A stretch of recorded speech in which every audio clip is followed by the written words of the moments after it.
Okay, well, good Wednesday morning, Jet fans.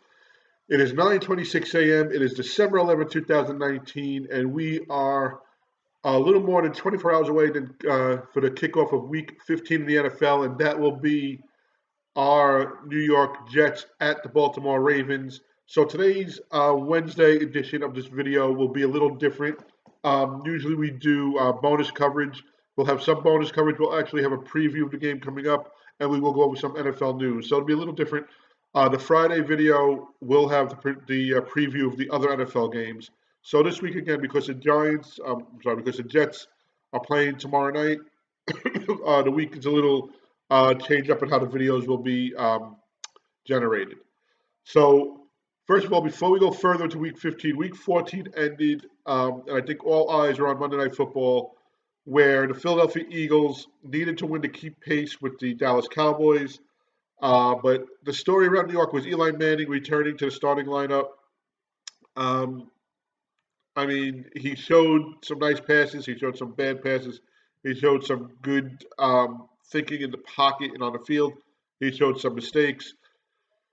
I mean, all in all, the Giants are a bad team. Eli gave them a little bit of a spark. He threw two touchdown passes in the first half. They mustered 17 points in the game. They then lost the lead and lost it overtime. It was nice to see Eli out there. You can see that he's well respected. He had his whole family up in the press box there. But after a very rainy, sloppy, and yes, for the Eagles too, who were very lucky to get out of this game. I mean, they play anybody else, they probably lose this game. But this is a team that destroyed the Jets back in like week 4 or 5. So they go to 5-7. The Giants go to 2-11. They lost 9 games in a row. I believe that ties a record now. Um, I don't think that Coach Shermer is here next year. I don't know who's here. There is talk that Jason Garrett's coming, but Jason Garrett's not doing that much better in Dallas. And speaking of Dallas, they still have a one-game lead on the Eagles. They face each other, I believe, next week. So the way it was coming out all over Monday Night Football, and those I haven't really watched Monday Night Football in its entirety, but I was up most of the game. I actually missed overtime Monday night because I fell asleep. But those announcers on Monday night are just terrible. But they kept repeating, if the Eagles win out, they win the division. If the Eagles win out, they win the division. So now the Eagles don't control their own destiny. They need some help from other teams. But I mean, this could be a 9-7 team that wins this NFC East. So keeping up with the news, yesterday locally in I believe it was Newark, there was a deadly shooting. Uh, One police officer, a veteran with 40 years old, I believe 18-year veteran, 5 children and married. Life was taken from him. So our deepest and most sincere condolences to his family and to all the officers on the front line who protect us. Please be safe out there. 2 other officers were wounded. There were 5 civilians that were killed in a shootout that lasted, I believe, more than a few hours. There were hundreds of rounds fired. Um, the city was on lockdown, and our prayers and our well wishes go out to everybody affected, especially to the officer who lost his life. Um, but just how NFL and life sometimes interact. Quincy Anunga was visiting a school in Newark, and his school was under lockdown, and Quincy was in the building while it was under lockdown during this shootout. Just goes to show you, that sports and entertainment does interact with life, and we wish everybody the best. And we don't want to hear stories about this anymore, but unfortunately, that's our world. Um, so keeping up with Jet news, Sunday Le'Veon Bell didn't play because of an illness. Jamal Adams didn't play because of an injury to his ankle. Now Jamal was on the sidelines, cheering on the team. He was allowed to be on the sidelines. Le'Veon was told not to come because he was contagious. So I spoke about this on Monday's video. It seemed like Gase made more of a running game plan than usual when Le'Veon's in the starting lineup. And also in the past, when Gase first got here, he thought that the Jets paid too much for Le'Veon, and he wouldn't have paid that much. I don't think he's worked it. Whenever he said it, you could see there's somewhat of a wedge between them. Now, I was at minicamp and I was at training camp, and I've said this many times. I've been there, this past season. After every play that Le'Veon was a part of, him and Adam Gase were on the sideline speaking. And I turned to my daughters, I was like, I like that. I came over and told my father, I said, I like that. They're communicating. I don't know why there's a rift there. But to put a little fuel to the fire, reports came out on Monday or Tuesday, I believe it was Monday, that Le'Veon Bell was spotted at a bowling alley up in Boonton, which is not far from Florham Park, um, with family and friends bowling. I believe they said, till the place closed about 1 a.m., there was liquor with his party. They said Le'Veon did not drink, and he had a driver waiting for him outside. Um, Now, this was reported by the New York Post. Now, I don't know, there's all these conspiracy theories that the team or Adam Gase had Le'Veon followed, that the New York Post has been following Le'Veon, that Gase had this story released. I just, for the love of God, we're 5-11, 5-8. Um, there's got to be better things than this. This is not George Steinbrenner going after Dave Winfield. This is Adam Gase and Le'Veon Bell on its team that's going nowhere this year. And right now, the future right now is scaring me with what's going on with our players and our coaching staff. Um, do I think there was anything wrong with Le'Veon going bowling? If he's not contagious, no. Um, Do I think maybe he should have stayed home? Maybe. Maybe have people over your house. Maybe don't go out in public someplace. Rent a room or something. I don't know. It could be that the bowling alley called the New York Post.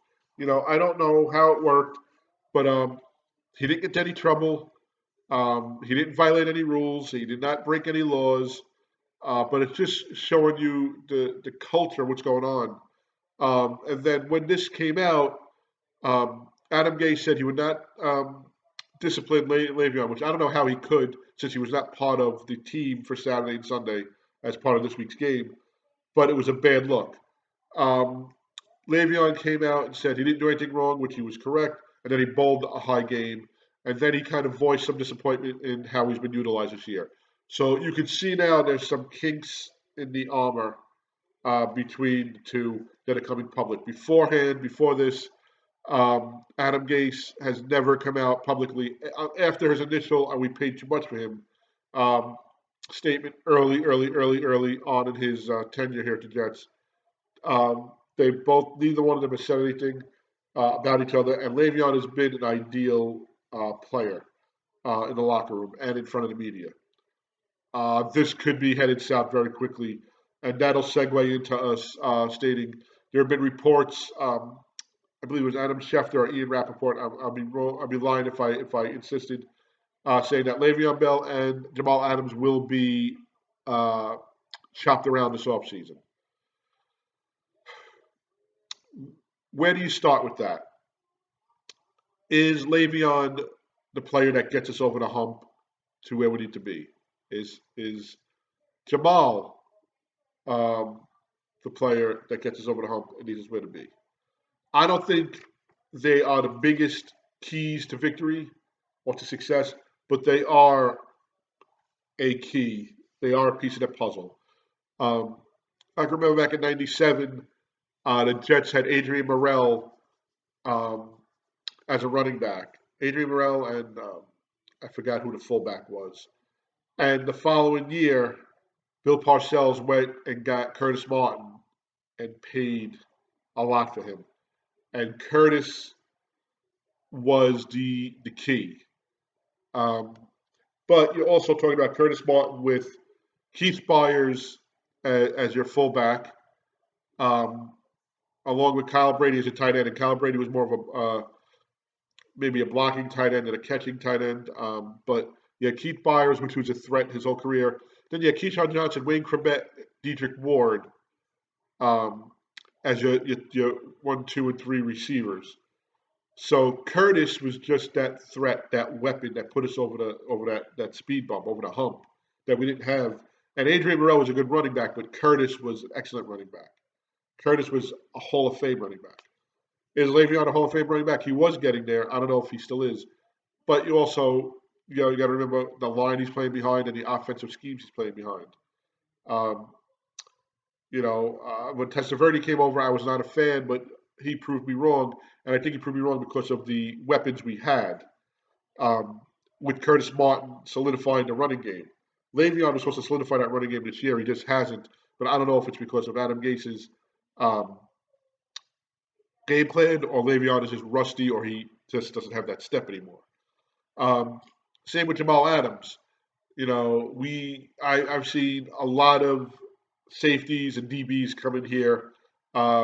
Early on, I remember, it was James Hasty, it was Otis Smith, Aaron Glenn, Ronnie Lott, um, and Victor Green, and Eric Coleman, and Darrell Revis, and Antonio Cromartie, and Jim Leonard.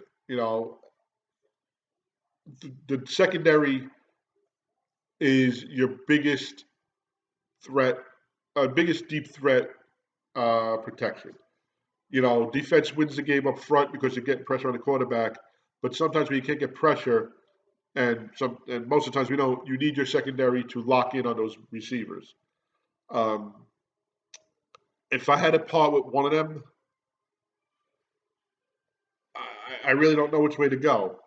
Um, I would say Le'Veon, and the only reason why is, excuse me, you could probably get a running back for less money to produce more than what Le'Veon's been doing now. Now, not to say that if Adam Gase is not the coach here, we have a different offensive-minded coach here.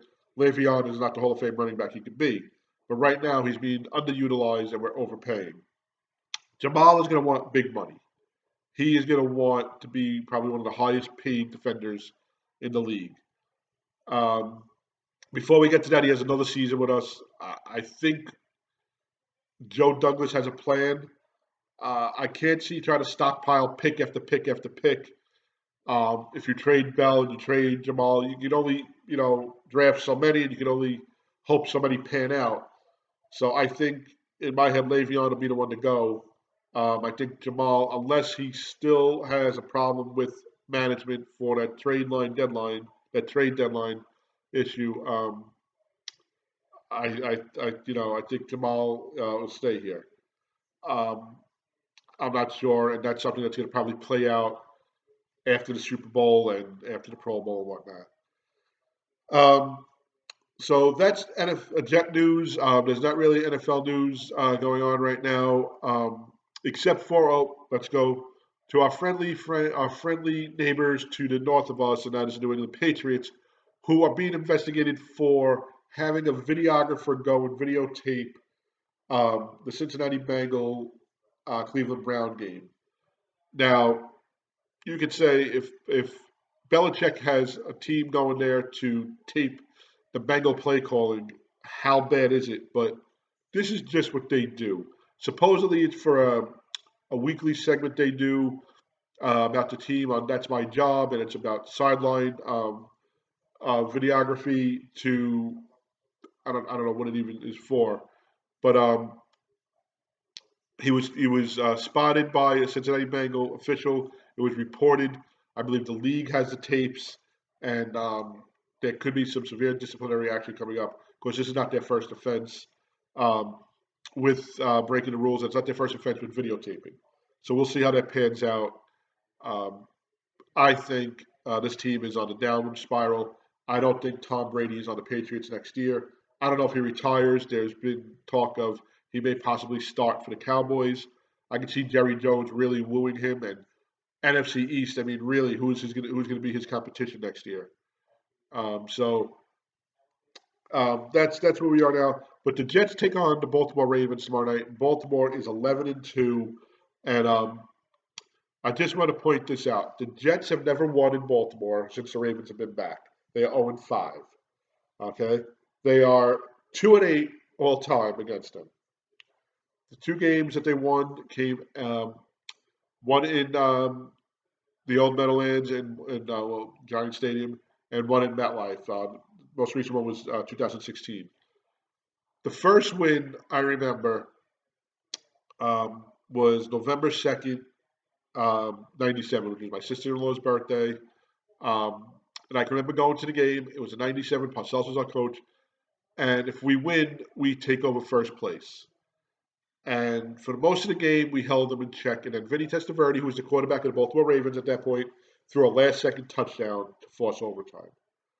And it was funny because probably three-quarters of the regular of time, it was a torrential downpour. It was in regulation time, three-quarters, maybe 90% was torrential downpour. I remember sitting there soaked.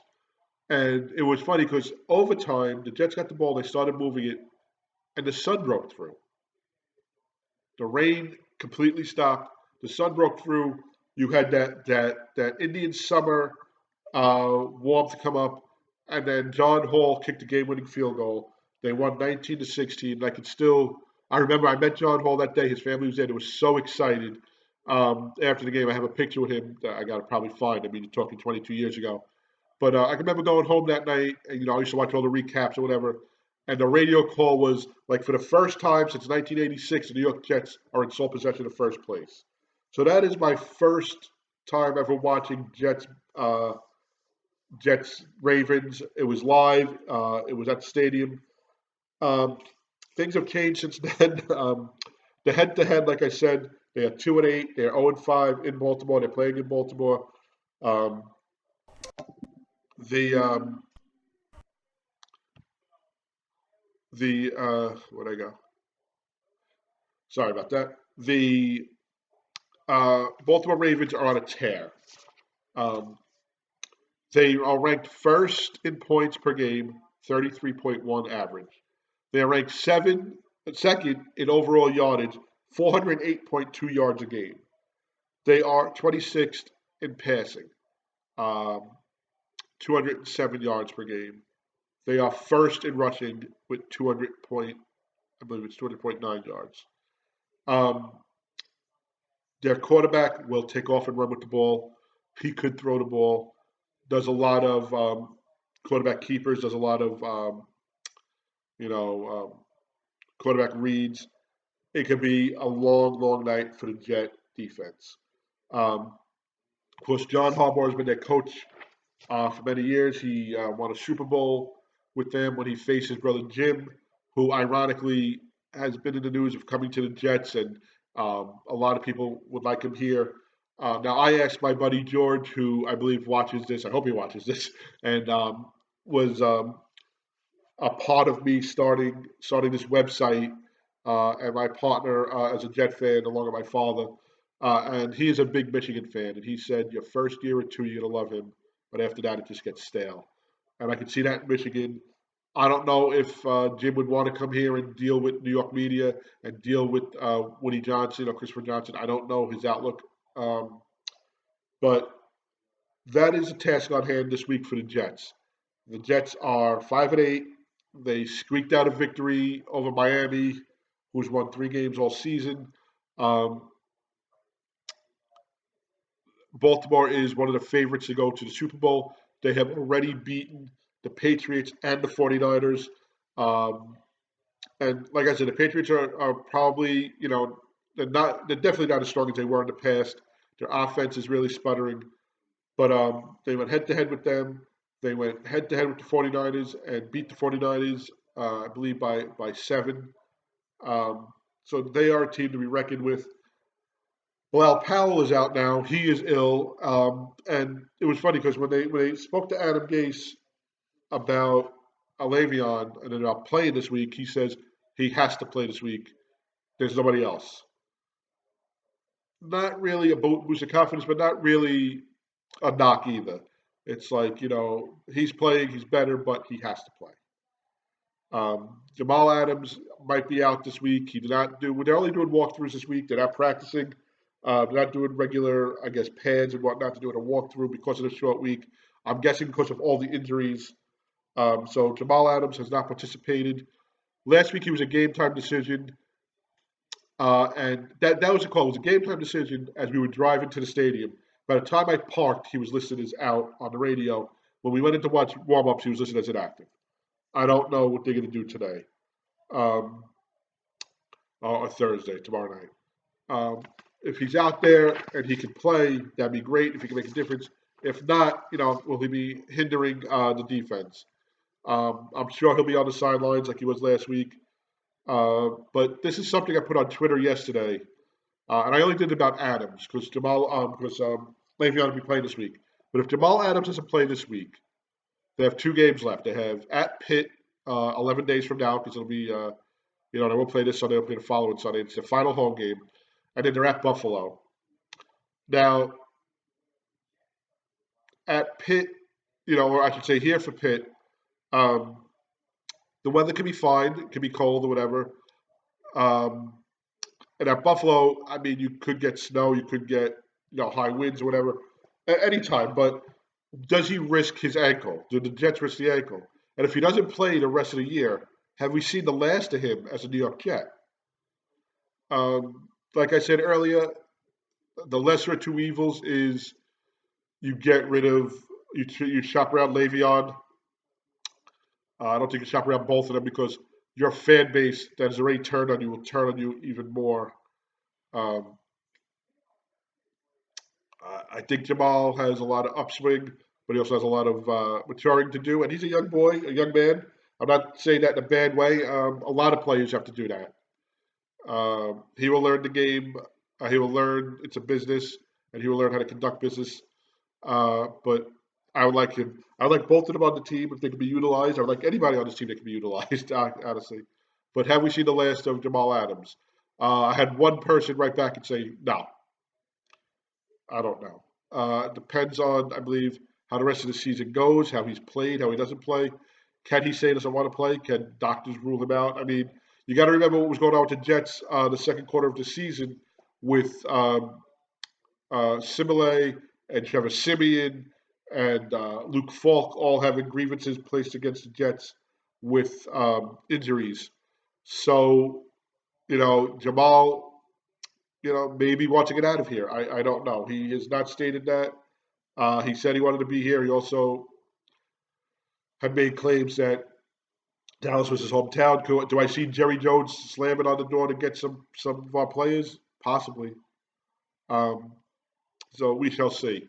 So going back to tomorrow night's game, listen, on paper, it's a 14 and a half point difference. The Jets are 14 and a half point underdogs. They've never won in Baltimore, just like they've never won in Philly. Um, on paper, this should be a blowout. I have to believe that the Jets are playing for pride like they do every game right now. Le'Veon's going to come out and do whatever he could to show that Adam Gase is incorrect on how he uses him. And I'd like to say Le'Veon gets 100 yards and a touchdown. Against this defense, I'm not too sure. Um, also, Sam, has to make better decisions. He made some good throws on Sunday, but he also made some bad decisions. He underthrew, he overthrew. He should have ran when he passed. It's just he needs to mature as a player as well. Listen, I'm gonna go and say with my heart, Jets win 21-20. With my head,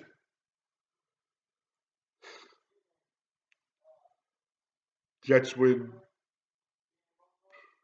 20-17.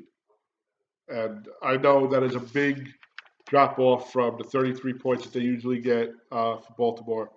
Um, they scored 24 against the 49ers and their defense. Uh, you have to contain the quarterback, uh, Lamar Jackson. You have to keep him off the field, and you have to score whenever you touch the ball. Um, excuse me. And what I mean is, don't waste possessions. Get a field goal.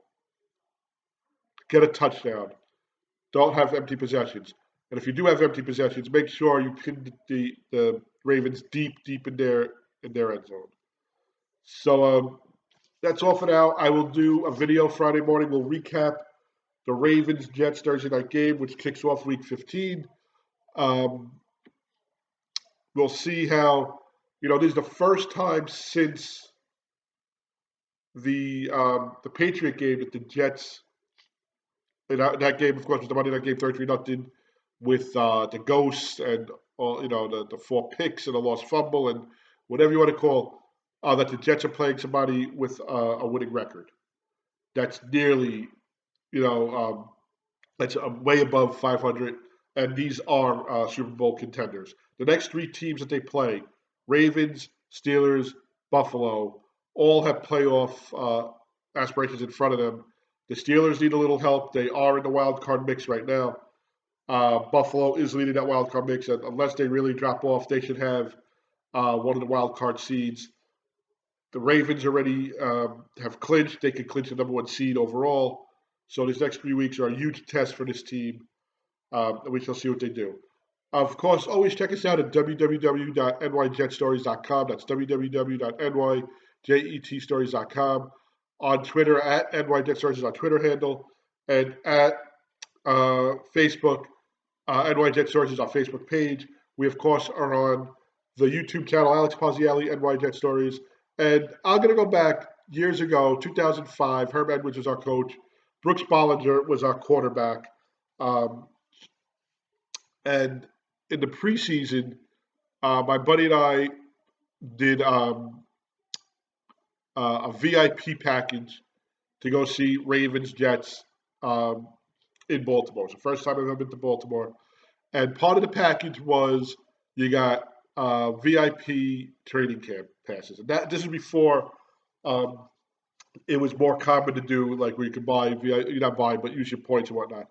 So we went down and we had sideline passes, and then we met Chad Pennington, who the year before, 2004, got us to Pittsburgh, and we missed 2 field goals to advance, or not advance, the AFC Championship game against the Patriots, against Ben Roethlisberger's rookie year, where a game that we should have won outright. We met Kevin Mawai, who's now in the Hall of Fame. And I can remember saying to one of the young boys there that was meeting Chad, this will be the quarterback that takes us to the Super Bowl. And Chad wound up getting hurt that year. He was hurt in 2004, and he just kept getting injured. And Mawai got hurt that year. And it was just a downward spiral. Brooks Bollinger had a great preseason, I believe. But he just couldn't do anything in the regular season. And I remember going to Baltimore, and first of all, Baltimore's a beautiful town. On game day for both baseball, for the Orioles at Camden Yards and here at M&T Bank, the city basically shuts down. There are cafes where people are eating at and tailgating outside. We went to Ray Lewis's Steakhouse and Rib House. It was a 4:00 game. And then we just kept saying, Brooks Bollinger, you got to just run slants. You just got to run slants. You got to use Curtis Martin the way you want to use him. You got, and it was just a terrible, sloppy game. Vinny Testaverde had a bad game. I'm sorry, not Vinny Testaverde. Brooks Bollinger had a bad game. I can remember the Jets recovered a fumble on like the 2-yard line and couldn't score a touchdown. I think they lost like 10-3 or 17-3 or 13-3, something like that. It was a miserable time. The fans there are very passionate. There was no problems in the stands, but we were harassed. Some banter going back and forth. But all we kept saying was, how come we can see this and the coaches can't? And to this day, I still say, why can we see this and the coaches can't? But that's where we are now, Jet fans. We're 5-8. We're hoping to get to 6-8.